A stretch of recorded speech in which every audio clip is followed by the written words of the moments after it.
Hello everyone, my name is Alexis and welcome to day 14 of Create Your Ritual. Today is plank day and I've got a fun little flow for you today. So we're going to begin by sitting back on our ankles and we're just going to start with a couple wrist stretches to begin. So just start by shaking your hands up and down, shake, shake, shake out all the tension.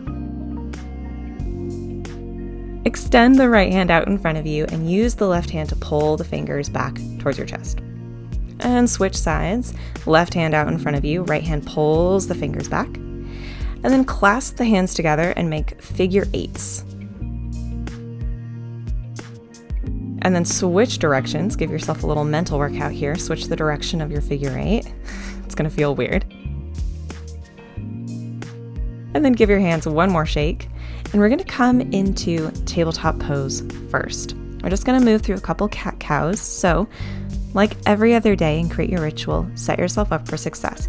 Hips over knees, shoulders over wrists, and then begin to move through your cat-cow. Inhaling to spread the shoulders apart, shine the heart forward, and exhale to scoop the spine up to the ceiling.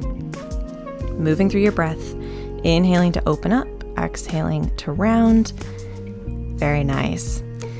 Now we're going to come into a supported plank first because I'm going to make a couple cues here so that we're all on the same page about how our plank should feel. So walk your knees back just a little bit, cross your ankles, and from here we're going to begin to build our plank. So fingers spread wide on the mat so you can see little pie slices of color in between your fingers.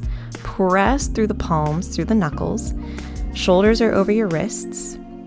And then your belly button, just like we've done in some of our other core work, is scooping back to the spine, and your tailbone is lengthening towards your feet. Now this should be challenging. If you're engaging your core, if you're pressing through the hands, this should feel like a plank, regardless of whether or not you have your heels, your toes curled under. Yeah. From here, if you want to challenge yourself more, you can always curl your toes under. But at any point in this little circuit we're going to do, you can always come to a supported plank. We're going to start with 10-second holds. So come into your plank, whether it's a full plank with toes curled under or you're staying in that supported plank. Beautiful. Keep holding it. From here, we're going to switch onto a right side plank. So left hand reaches up to the ceiling. You can always reach that top leg in front of you as a kickstand to help support you. Beautiful. Switch right on over to the left side plank, left hand on the mat. Reach the hips up to the ceiling. Not here for very long. Come back to center, bend the knees and sit back onto your heels. Give your hands a little shake. Very nice. If the holds get too long, you can always come out of it for a second. Okay, come back into it. Come into your high plank. This time we're doing 15-second holds. And you can always drop down to a supported plank on your knees if you need to. Keep holding. Very nice. You're almost there. Whew. Go ahead and switch on over to the right side for your right side plank. You can always use the bottom leg as a kickstand as well. Meet yourself where you are at today. This is a challenging class, but we're only doing this for about 5 minutes, so I believe in you. You can do it. Switch on over to the left side plank. In all these side planks, lift your hips up to the ceiling. Really press through the hand that's on the mat and engage your core. You're still imagining your belly button is going back towards your spine and lifting back. Beautiful. Come back to center. Come onto your knees. Shake your hands. Maybe shimmy the shoulders. Take a breather. Come right back into your high plank or your plank on your knees. You're going to be here for 20 seconds. You can do it. You can always come down onto your knees if you need to. Meet yourself where you're at. Whatever you do, don't collapse out of your plank. Additionally, if your wrists are getting tired, you can always come down to forearm plank as well. Almost there. Come on over onto your right side plank. Maybe challenge yourself this time if you haven't yet. See how long you can hold a full plank. And you can always bring your foot down, bring a knee down as a kickstand if you need it. You're doing amazing. Keep breathing as you hold these. You're doing great. Come back through to center and all the way onto the left side for your left side plank. You're almost done here. This is the most challenging part. You're doing amazing. Almost there. Keep going. Deep breaths in and out through the nose. And come back to center. Whew. Sit back on the heels. Give the hands a shake. Give the shoulders a shimmy. Maybe do those figure eights with the wrists again. Beautiful.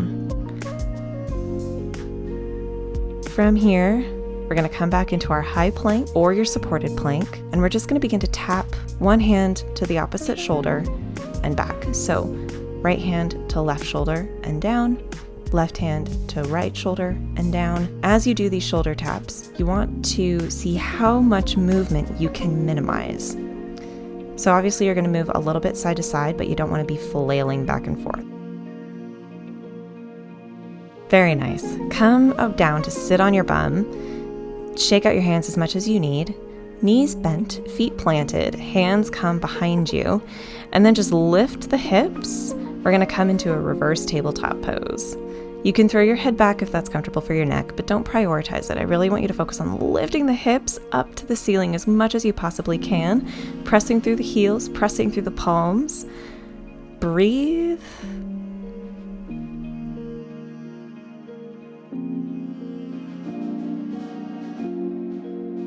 Very nice. Almost there. Lower it down. Now you can do that same thing again, same reverse tabletop, or you can come with me into reverse plank. Extend the legs out in front of you, toes pointed, hands behind you, lift the hips.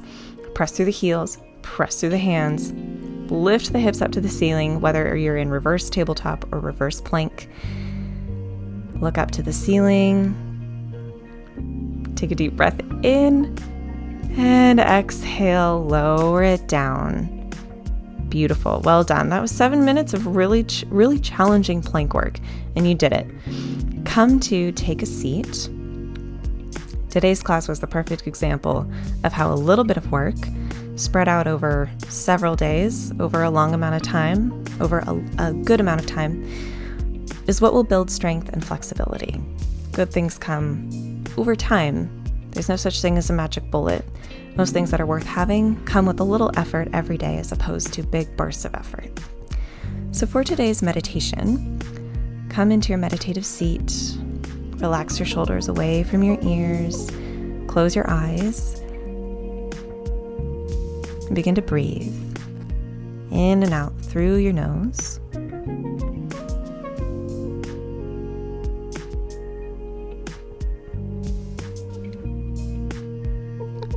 I want you to think of one trait of the person that you want to be. It doesn't have to be anything extravagant. It could be grace, ease, intelligent, wise, funny, flexible, strong. Pick one word. And for your meditation today, I want you to think on what is something, a small thing, a small habit that you could do every day that will get you a little closer to that trait of the person that you want to be. For example, if you want to be stronger, maybe today's plank class is a really great thing to do every single day to build up plank strength. Think of one small thing you could do each day that over time will build and build and build to help you arrive and become that trait that you seek.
Take a deep breath in and out through your nose, and know that our goals and dreams can be achieved through small steps every single day. Go ahead and inhale the arms down, around, and up overhead. Exhale, pull the hands to heart center, and blink open the eyes. Grab your journal and your yogic blocks if you're using them for a little yogic desk. And today's journaling prompt is very similar to the meditation. I want you to write down what you meditated on. What is the trait that you want in your future self? And what is that one thing, that one small thing you could do every single day to get closer and closer to achieving that trait? We'll spend the next couple minutes journaling on that, and I'll cue you out in just a moment.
Go ahead and finish your thought.